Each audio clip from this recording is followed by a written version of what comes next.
ಬೆಳ್ಳುಳ್ಳಿ ಕುಟ್ಬಿಟ್ಟು ಎಣ್ಣೆ ಖಾರ ಎಲ್ಲ ಹಾಕ್ಬಿಟ್ಟು ಜಸ್ಟ್ ಇದನ್ನ ಒಗ್ಗರಣೆ ಕೊಡೋಣ ಅಷ್ಟೇ. ಇದನ್ನೆಲ್ಲ ತಗೊಂಡೋಗ್ಬಿಟ್ಟು ಎಣ್ಣೆ ಕಾದ್ಮೇಲೆ ಹಾಕೋದು. ಓಕೆನಾ? ಅಷ್ಟೇ. ಬಿಸಿ ರೈಸ್ ಅಲ್ವಾ, ಅದಕ್ಕೆ ಆತರ ಅನ್ಸುತ್ತೆ ಅಲ್ವಾ? ಅಲ್ಲ ಓಕೆ, ಬಟ್ ಚೆನ್ನಾಗಿದೆ. ಸ್ವಲ್ಪ ಕಣ್ಣಲ್ಲಿ ನೀರು ಬರುತ್ತೆ, ಮೂಗಲ್ ಬರುತ್ತೆ. ಬಟ್ ಓಕೆ, ಸ್ವಲ್ಪ ಖಾರ ಜಾಸ್ತಿ ಹಾಕ್ಬಿಟ್ಟಿದ್ದಾರೆ. ಬೆಳ್ಳುಳ್ಳಿನೂ ಸ್ವಲ್ಪ ಖಾರದಲ್ವಾ, ಅದಕ್ಕೆ ಫ್ಲೇವರ್.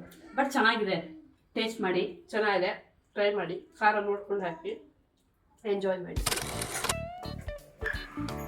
ಹಲೋ, ಹಾಯ್ ಶ್ರುತಿ.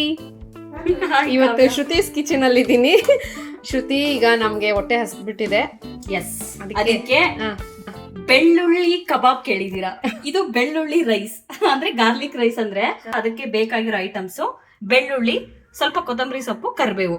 ಇದಕ್ಕೆ ಏನ್ ಮಾಡೋದು ಗೊತ್ತಾ? ಇವಾಗ ಸ್ವಲ್ಪ ಹಿಂಗೆ ಖಾರದ ಪೌಡರ್ ಹಾಕೋಣ. ಇಲ್ಲಿಗೆ ಡೈರೆಕ್ಟ್ ಹಾಕ್ತಾ ಇದ್ದೀರಾ? ಎಸ್. ಓಕೆ, ಆಯ್ತಾ? ಇದಕ್ಕೆ ಸ್ವಲ್ಪ ಉಪ್ಪು ಹಾಕೋಣ. ಏನಿದು ಶ್ರುತಿ, ಎಲ್ಲ ಈ ತರ ಮಾಡ್ತಾ ಇದ್ದೀರಲ್ಲ? ಆಮೇಲೆ ಇದಕ್ಕೆ ಸ್ವಲ್ಪ ಆಯಿಲ್ ಹಾಕೋಣ ಮೇಲೆ. ಆಯ್ತಾ? ಆಯಿಲ್ ಹಾಕ್ಬಿಡೋಣ. ಓಕೆ. ಈಗ ನಿಮ್ಗೆ ಯಾರ ಮೇಲೆ ಕೋಪ ಇರತ್ತಲ್ವಾ, ಅವ್ರ ಹೆಸರು ನೆನ್ಪಿಸ್ಕೊಂಡ್ಬಿಟ್ಟು ಚೆನ್ನಾಗಿ ಕುಟ್ಬೇಕು ಹಿಂಗೆ. ಯಾಕೆ ಸಿಟ್ ಮಾಡ್ಕೊಂಡು ಕುಟ್ಬೇಕಾ ಇದನ್ನ? ಅಂದ್ರೆ ಇದು ಬೆಳ್ಳುಳ್ಳಿ ರೈಸು. ಇದನ್ನ ಜಸ್ಟ್ ಕಾದಿರೋ ಎಣ್ಣೆಗೆ ಹಾಕ್ಬೇಕು ಅಷ್ಟೇ. ಸಿಂಪಲ್. ಏನ್ ಗೊತ್ತಾ, ಇದಕ್ಕೆ ಕರಿಬೇವು, ಕೊತ್ತಂಬರಿ ಸೊಪ್ಪು ಏನಿಲ್ಲ ಅಂದ್ರೂ ಪರವಾಗಿಲ್ಲ. ಸ್ವಲ್ಪ ಬೆಳ್ಳುಳ್ಳಿ, ಉಪ್ಪು, ಖಾರ ಇದ್ರೆ ಸಾಕು. ಆಯ್ತಾ? ಬೆಳ್ಳುಳ್ಳಿ ಇದೆಯಲ್ಲ, ಅದು ಚೆನ್ನಾಗಿ ಕುಟ್ಟಿದಾಗ ಅದ್ರದ್ದೊಂದು ಫ್ಲೇವರ್ ಬರುತ್ತಲ್ಲ, ಎಣ್ಣೆಲ್ಲ ಅದು ಬಿಟ್ಕೋಬೇಕಷ್ಟೇ. ಈಗ ನೋಡಿ, ಉಪ್ಪಿನಕಾಯಿ ಎಲ್ಲ ಮಾಡಿರ್ತಾರೆ ಗೊತ್ತಾ, ಗಾರ್ಲಿಕ್ ಉಪ್ಪಿನಕಾಯಿ, ಅದು ಇದು. ಈ ಬೆಳ್ಳುಳ್ಳಿ ಕಬಾಬ್ ಅಂತ ಬಂತಪ್ಪ. ಮಾಮೂಲಿ ಕಬಾಬ್ಗೂ ಅದಕ್ಕೆ ಏನ್ ಡಿಫ್ರೆನ್ಸ್ ಹೇಳಿ? ಆ ಫ್ಲೇವರ್ ಅಲ್ವಾ? Flavour correct. ಜಸ್ಟ್ ಇದು ಅಷ್ಟೇ, ಫ್ಲೇವರ್ ರೈಸ್. ಇದಕ್ ನೋಡಿ, ಎಗ್ ಹಾಕ್ಬಿಡಿ, ಒಂದ್ ಎಗ್ ಹೊಡೆದ್ ಹಾಕ್ಬಿಡಿ. ಇದಕ್ಕೆ ಎಷ್ಟು ಸಖತ್ತಾಗಿರುತ್ತೆ ಅಂದ್ರೆ ಎಗ್ ರೈಸು ನೀವು ಆಚೆ ತರಂಗಿಲ್ಲ, ಅಷ್ಟು ಚೆನ್ನಾಗಿರತ್ತೆ. ಸಖತ್ ಟೇಸ್ಟಿ. ನೀವು ಕ್ವಿಕ್ಕಾಗಿ ಕೇಳಿದೀರ ಅಂತ ಮಾಡ್ತಾ ಇರೋದು. ಇದನ್ನ ಒಗ್ಗರಣೆ ಕೊಡೋಣ ಅಷ್ಟೇ. ಇದನ್ನೆಲ್ಲ ತಗೊಂಡೋಗ್ಬಿಟ್ಟು ಎಣ್ಣೆ ಕಾದ್ಮೇಲೆ ಹಾಕೋದು. ಓಕೆನಾ? ಎಣ್ಣೆ ಕಾಯ್ತಲ್ವಾ, ಇವಾಗ ಕರಿಬೇವು ಹಾಕೋಣ. ಸಿಡಿಯತ್ತೆ ಹುಷಾರು. ಇದು ಕುಟ್ಟಿಟ್ಕೊಂಡಿದ್ವಲ್ಲ ಮಸಾಲ, ಕುಟ್ಟಿರೋ ಮಸಾಲಾನು ಒಗ್ಗರಣೆ ಮಾಡೋದಾ? ಒಗ್ಗರಣೆ ಹಾಕ್ಬೇಕು. ಮಗಮ್ಮ ಇದೆ, ನನ್ಗೆ ಖಾರ ಇಷ್ಟ ಅಲ್ವಾ, ಇದು ಸಖತ್ ಖಾರವಾಗಿರತ್ತೆ.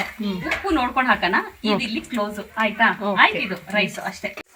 ನೋಡಿ, ಇದು ಬೇಯ್ತಾ ಇದೆಯಲ್ವಾ ಚೆನ್ನಾಗಿ, ಅವಾಗ ಸ್ವಲ್ಪ ರೈಸ್ ಹಾಕ್ಬಿಡೋಣ. ಅಂದ್ರೆ ಅದು ಬಿಸಿ ಇದ್ದಾಗ್ಲೇನೆ ಹಾಕಿ, ಪರವಾಗಿಲ್ಲ, ನೀಟಾಗಿ ಕಲಿಸ್ಬೋದು ಅವಾಗ.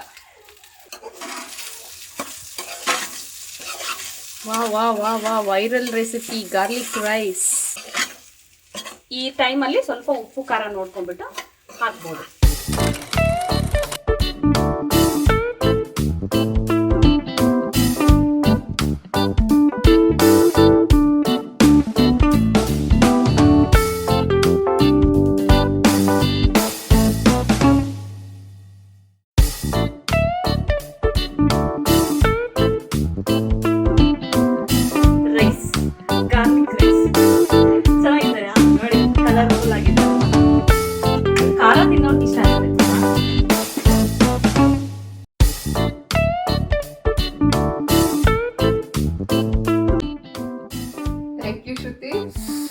ಖಾರವಾಗಿ ಮಾಡಿದ್ದಾರೆ ಅಂತಿದ್ದೀರಾ, ಬಟ್ ಏನ್ ಗೊತ್ತಾ, ಖಾರ ತಿನ್ನೋದ್ ಕಲೀರಿ ಅಂತ ಹೇಳ್ತಾರೆ.